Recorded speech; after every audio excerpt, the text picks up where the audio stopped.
You don't need to know everything about human design to know everything that you need to know about your human design. Like and save this for later because it's going to go fast.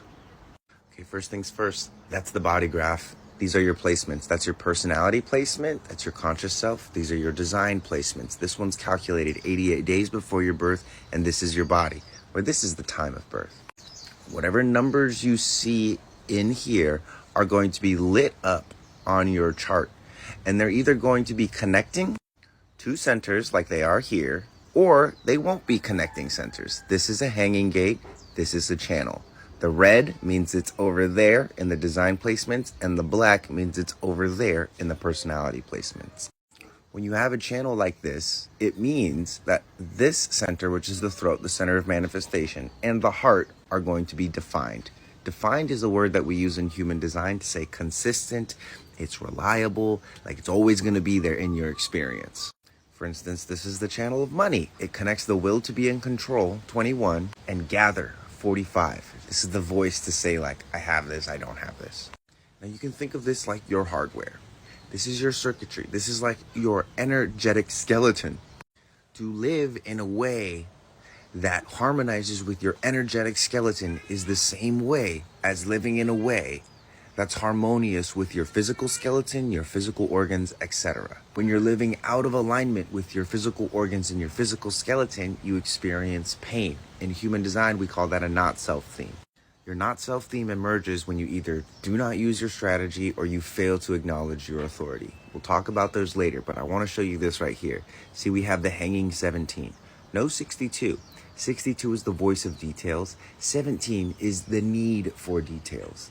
It's the answers. So while this person might be able to create the answers, they will not consistently be able to speak about the answers. This is part of the logic circuitry right here. The not-self theme will emerge if this person spends too much time trying to communicate details and not enough time accepting that sometimes the answers they get or sometimes the anxiety they get isn't necessarily always supposed to have an expression. So again, the not-self theme will emerge when they obsess over the part of themselves that they don't have rather than acknowledging the part of themselves that is consistent and defined. Now, this is actually a pretty rare example of a body graph. I don't know why I chose this. Most people cannot relate to this. All of the centers are defined. So let's actually use this while we have it here. This is what a healthy, defined being is supposed to experience. We're going to start with the manifestation center, the throat right there. They are supposed to experience the sensation of knowing when to speak, knowing when it's their turn to speak, knowing when they have something to contribute, knowing what to keep private, knowing where to be cautious, and knowing when and what they have. All of that was based off of these. It's natural for this person to be feeling this because that's the thing that's always on and never off. Healthy throat. This is the head. It provides pressure to think. The healthy pressure is going to come from this desire to unravel the unravelable, know the unknowable. Next, we have adrenalized stress, which is the root center. The healthy version of this is when this person is listening to their own adrenalized stress. They know what tasks they need to do. They know what timeline they're on. They're not in a rush. They're not lagging behind. They're on their timeline. Next, we have the awareness centers, which is the spleen, which means this person is supposed to know what's good for them. They have a defined spleen, which is constantly going to tell them what's healthy for you, what's not healthy for you. It's going to tell them, are you food or am I food?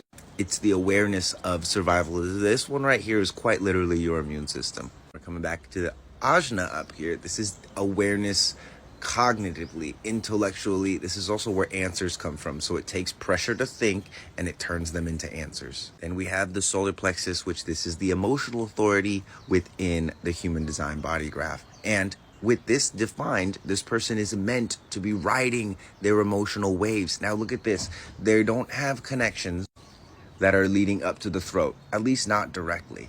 So this person might find it challenging to express their emotions. Now, the ability to express your emotions doesn't necessarily mean that you have a healthy relationship with your emotions. I know several people who can express their emotions very eloquently, but they still fucking suck when it comes to being in relation with their emotions, okay? They do not know how to wait out their emotional waves still. They do not know how to harvest emotional essence from their emotional wave. they get caught up in expressing it rather than feeling it, which are not the same thing. Similar to like explaining it versus expressing it. Some people just explain it, but they call it expression, but you know, whatever. And next we have the motors. So that's a motor. So that's pressure to apply adrenalized stress. It's also the energy to move forward. That is the awareness of emotions. It's also the energy that comes with the awareness. We have the sacral, which is energy to build something and sustain something. And then the heart here is like the nos in Fast and Furious. It's like the ability to apply your will force and your willpower when times get tough. It's perseverance and it's ego. And finally, we have the G center, which holds it all together. So the healthy expression of this G, it knows who it is. This person right here, they know who they are. So the contrast in environments when they walk into a place that, for instance, is not in alignment with themselves, it's kind of like taking a flower that's supposed to be in a very humid, hot environment and transplanting it up in the Arctic. Like, it notices right away. So now that's the healthy version. Let's look at the unhealthy version. Unhealthy version of the throat, speaking over others. Unhealthy version of the head, constantly projecting your thoughts onto others. Unhealthy version of the root, constantly projecting your root pressure onto others. Hey guys, we need to hurry up. You need to hurry up. You need to slow down. The defined root tells you what your timeline is, not what everybody else's timeline is. Unhealthy version of the spleen is being afraid of everything. Unhealthy version of the ajna is thinking that you have answers to everything and projecting them onto others. Unhealthy version of the solar plexus right there is to project your emotions onto others. Also to be using up that emotional energy without emotional clarity and waiting out the emotional wave. Unhealthy version of the sacral is to project your desires onto others. Unhealthy version of the heart is projecting the standard that you may hold for yourself onto other people. Why doesn't this person finish the project like they said they would? I would do that. Yeah, you would do that. You know that because you have a defined heart.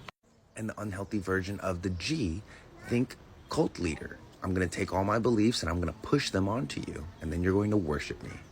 So everybody's chart looks different. For instance, this is mine, which is the opposite of that last chart. I have undefined centers, and I'll probably make a video about those because we're running out of time here. It's much more common to see charts like this where you have like a handful of defined centers and a handful of open centers. So again, you're incredibly unique, but if you don't know what your body graph looks like, how are you going to understand what things you can rely on, what things are consistent, and what things are not? How are you going to be able to tell whether your head is telling you your thoughts or your head is telling you somebody else's thoughts? Hopefully this cleared some things up for you. If you do not know what your chart looks like, click my face, click the link in my bio, generate a chart. It's totally free. Everyone this month that buys a report is going to get entered into a raffle with a free reading as the prize. I'm also hosting a course on this topic here, the centers and how they're supposed to work and what's healthy and what's unhealthy. I'm doing that on January 22nd. If you want to sign up for that course, you can do that via the links in my bio as well. Let me know in the comments if you have any more specific questions, and do me a favor, if you haven't already, like the video, save it, and share it with some people who would find it valuable. Thanks.